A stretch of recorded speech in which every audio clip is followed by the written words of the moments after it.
As food and the means to buy it dwindled in a city under siege, the young mother felt she could do no more. She killed herself, unable to feed her children in a Catholic church across town. Flour and oil to make communion wafers will soon run out. And the flagship hospital in Mekele, the capital of Ethiopia's Tigray region, wrestles with whether to give patients the expired medications that remain. Its soap and bleach are gone. A year of war and months of government-enforced deprivation have left the city of 500,000 people with rapidly shrinking stocks of food, fuel, medicine and cash. In rural areas, life is even grimmer as thousands of people survive on wild cactus fruit or sell the meager aid they receive. Man-made famine, the world's worst hunger crisis in a decade, has begun.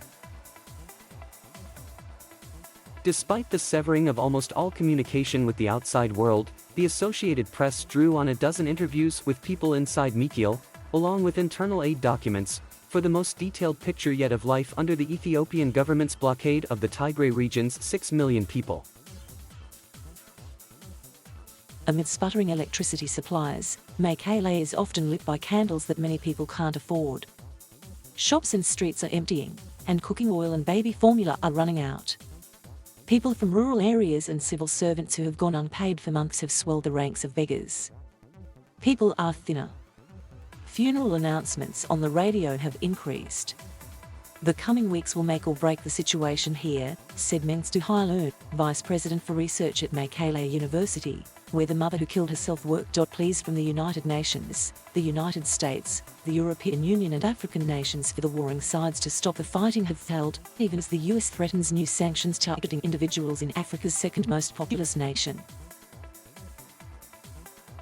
Instead, a new offensive by Ethiopian and allied forces has begun in an attempt to crush the Tigray fighters who dominated the national government for nearly 3 decades before being sidelined by Prime Minister Abiy Ahmed, the 2019 Nobel Peace Prize winner. Ethiopia is one of the top recipients of US humanitarian aid. The government in Addis Ababa, fearing the assistance will end up supporting Tigray forces, imposed the blockade in June after the fighters retook much of Tigray, then brought the war into the neighboring Amhara and Afar regions. Hundreds of thousands are now displaced there, widening the humanitarian crisis. Just 14% of needed aid has entered Tigray since the blockade began, according to the UN, and no medicine at all. There is no other way to define what is happening to the people of Tigray than by ethnic cleansing, interaction, and alliance of international aid groups, said this month of the conflict marked by mass detentions, expulsions and gang rapes. The Tigrayan population of 6 million face mass starvation now, former UN humanitarian chief Mark Lowcock wrote in a separate statement. In response to questions, the spokesperson for the Ethiopian Prime Minister's office, Bilin Sayum, again blamed Tigray forces for aid disruptions and asserted the government has worked relentlessly to ensure humanitarian aid reaches those in need. She did not say when basic services would be allowed to Tigray. At Tigray's flagship aid referral hospital, Dr. Sintayehu Misjana, a surgeon and the vice chief medical director, watches in horror. Patients sometimes go without food and haven't had meat, eggs or milk since June. Fuel to run ambulances has run out. A diesel generator powers equipment for emergency surgeries only when fuel is available.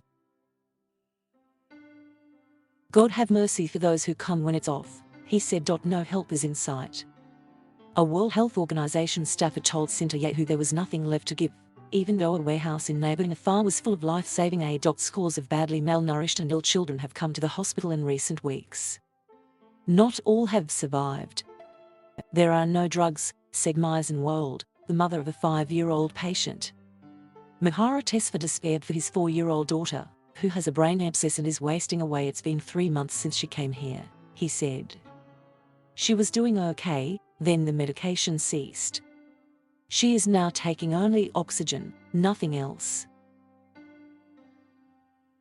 Across Tigray, the number of children hospitalized for severe acute malnutrition has surged, according to the UN Children's Agency, 18,600 from February to August, compared to 8,900 in 2020. The UN says hospitals outside of Mekele have run out of nutrition supplies to treat them. According to colleagues in the medical and agricultural sector, hundreds are dying each day, that's the estimation, Mekele University lecturer Hussein Abele said.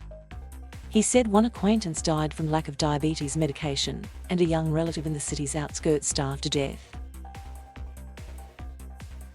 "I'm surviving by the help of family and friends like anyone else," he said. Prices for essential goods are spiking.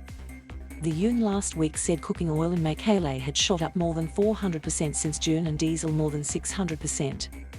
In the town of Shire, swamped by scores of thousands of displaced people, diesel was up 1,200%, flour 300% and salt more than 500%.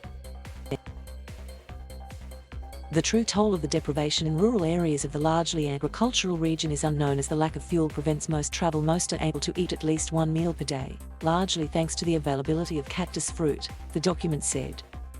The situation is likely to deteriorate after September when wild fruits are exhausted.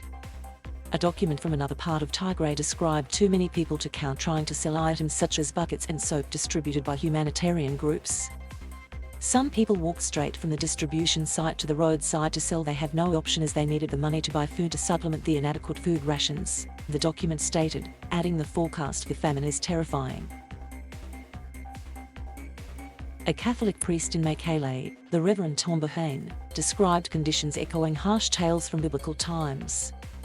Even before the war, parts of Tigray faced an invasion of desert locusts. Then hostile forces looted and burned crops and shot farmers' animals. Now, the blockade means people are going hungry despite having money in the bank. "You see lactating mothers with no milk," he said.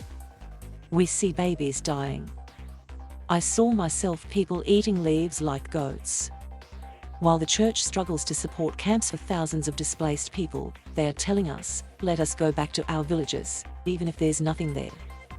It's better to die at home."